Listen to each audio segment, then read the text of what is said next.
मला असं वाटतं तुमच्याच प्रश्नात उत्तर आहे तुमचं की भाजपच्या विरोधात सगळे एकत्र येतात.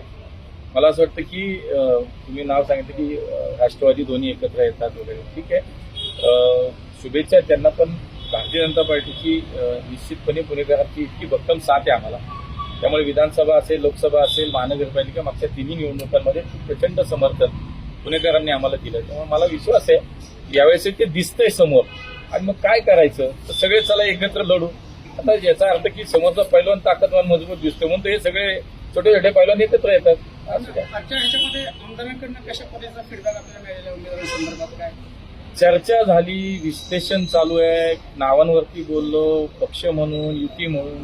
त्यामुळं फीडबॅक हा विषय कुठं नव्हता. आमची एकंदरीत विधानसभा निहाय आमची चर्चा होती त्या निवडणुकीच्या संदर्भात. मग जाहीरनामा असेल, दोन्ही आमच्या आरपीआय असेल, शिवसेनेवरती युती असेल, पुढची रणनीती असेल, सभांचं नियोजन असेल,